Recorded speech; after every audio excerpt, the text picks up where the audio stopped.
देखिए, मैं महापौर के इस जवाब को सवाल को बहुत ही बचकाना और गैर जिम्मेदाराना प्रश्न कहूँगी। मैं आपके माध्यम से उनसे पूछना चाहूँगी कितने प्रस्ताव शहर की स्वच्छता को लेकर उन्होंने राज्य सरकार के माध्यम से केंद्र सरकार तक भेजे हैं और किस के लिए केंद्र सरकार ने उनको फंडिंग नहीं दिया है। स्वच्छ भारत मिशन है, वो हमारे मोदी जी की महती योजना है और इसमें जितने पैसों की आप प्लान बनाकर और प्रस्ताव बनाकर जितने भी प्रस्ताव बनाकर दिए जा रहे हैं, सारा पैसा केंद्र सरकार देने को तैयार है। मगर आप अपनी इच्छा शक्ति में आपको कमी है, आप कोई कार्य कर ही नहीं सकते, आप कोई प्रस्ताव ही नहीं बना सकते, आपको समझ ही नहीं है कि रायपुर शहर में क्या करना है।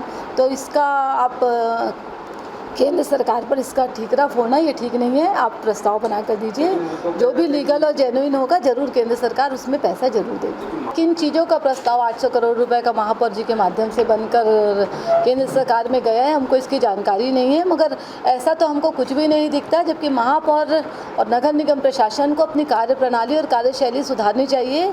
इंदौर में जो हमने देख के आया है, जो हम यहाँ पर स्वच्छता के लिए रामकी कंपनी को पर ईयर लगभग हर वर्ष 50 करोड़ रुपए का जो पेमेंट कर रहे हैं, और इंदौर में जस्ट इसका अपोजिट है। इंदौर में जो काम यहाँ रामकी कंपनी कर रही है, इंदौर में वो काम एक एनजीओ कर रहा है और वही एनजीओ नगर निगम से कचरा खरीदता भी है। उसके बाद उस कचरे का वो गैस बनाते हैं, बड़े बड़े प्लांट्स वहाँ लगे, वो एनजीओ अपने खर्चे से गैस प्लांट लगाया है। उस प्लांट में गैस बनता है, उसी कचरे का निष्पादन करके उससे खाद्य बनते हैं और नगर निगम को उस कचरे को खरीदने का वो नगर निगम को पे करता है वो एनजीओ। जिस चीज़ के लिए हम रामकी कंपनी को लगभग 50 करोड़ रुपए हर वर्ष दे रहे हैं, इंदौर में वो एनजीओ नगर निगम को पैसा देती है। इसके अलावा जो गैस बनाती है, उस गैस को भी वो कंसेशन रेट पे नगर निगम को उपलब्ध कराती है। इन सब चीज़ों को महापौर जी को ध्यान देना चाहिए कि ऐसा क्यों हो रहा है, क्यों हम पिछड़ रहे हैं। हमको अपने प्लांट बनाने चाहिए। सरकार जब वो इंदौर को पैसा दे रही है तो वो छत्तीसगढ़ को क्यों नहीं देगी। इनकी प्लान नहीं है, ये कुछ करना ही नहीं चाहते। बस अंतर एक है कि जो इंदौर है वो जो कचरा दे रही है उसमें सारा खेल सेग्रीगेशन का है। यहाँ हम सिर्फ गीला कचरा, सूखा कचरा, दो ही कैटेगरी का कचरा डोर टू डोर ले रहे हैं रामकी कंपनी, जबकि इंदौर में 6 पार्ट में कचरा लिया जाता है। 6 प्रकार से जो डोर टू डोर वाले जाते हैं वो 6 प्रकार से जनता को जागरूक करके 6 प्रकार से कचरा लेते हैं। और इसी सेग्रीगेशन का परिणाम है कि इंदौर है वो बहुत आगे स्थान पर है। और इंदौर में जो ये सब जो कार्य करती है वो एनजीओ नगर निगम को पैसा देती है, जबकि हम कचरे पे अपना नगर निगम अपनी राशि खर्च करते हैं। मृत्युंजय दुबे का जो भी विषय होगा उनका व्यक्तिगत विषय होगा। भारतीय जनता पार्टी पार्षद दल ने आयुक्त महोदय से पूछा था कि ये दौरा किसकी ओर से हो रहा है, कौन इस दौरे पे हमको भेज रहा है। साहब, हमको शासकीय दौरा था ये, जिसमें शैक्षणिक दौरा था, जिसमें भारतीय जनता पार्टी पार्षद दल की सहमति थी। और ये कोई पहली बार ऐसा नहीं हुआ है, पूर्व में भी दोनों कार्यकाल में इसी प्रकार के दौरे होते थे जिसमें सभी पार्षद शामिल होते थे। और हम भी जिस उद्देश्य से इस दौरे में शामिल हुए हैं, हमको सफलता मिली है। देखिए, मैं आपको बताना चाहूँगी, अभी इंदौर में नगरीय निकाय चुनाव नहीं हुआ है, तो वहाँ पर अभी महापौर और पार्षद अभी चुने नहीं गए हैं। अभी जो पूर्व जो उनका कार्यकाल था वो ख़त्म हो चुका है, तो अभी वर्तमान में वहाँ पर सिर्फ प्रशासन है, वही नगर निगम चला रही है।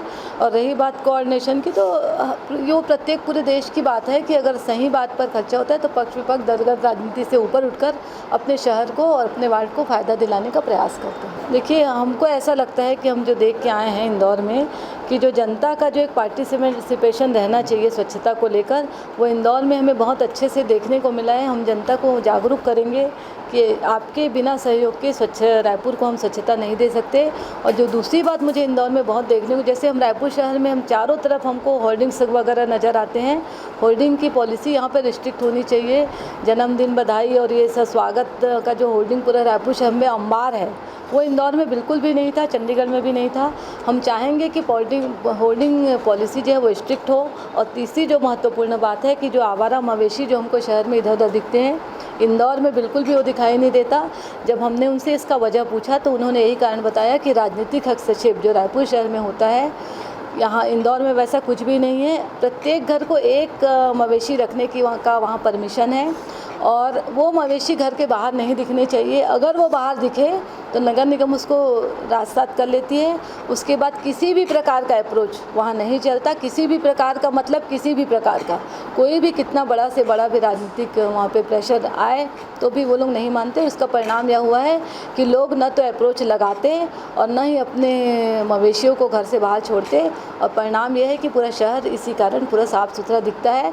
एक अंतिम बात जो मैं बोलूँगी, स्मार्ट सिटी के पैसे का सदुपयोग कैसे होता है ये हमको देखने इंदौर में जाना चाहिए। यहाँ पर जो सौंदर्यीकरण के नाम से, शहर को स्मार्ट करने के नाम से जो जगह जगह चौक चौराहों में जो लाइटें जलाई जा रही है, घेर कर सड़क पे कब्जे किए जा रहे हैं, ये सब इंदौर में नहीं देखने को मिल रहा है। वहाँ पे सही जगह पर पैसे खर्च हो रहे हैं। स्मार्ट सिटी के पैसे से वहाँ बड़े बड़े डंपिंग यार्ड बनाए जा रहे हैं, और ये सब के परिणाम की वजह से आज इंदौर स्वस्थ, साफ़ और सुंदर नज़र आ रहा है।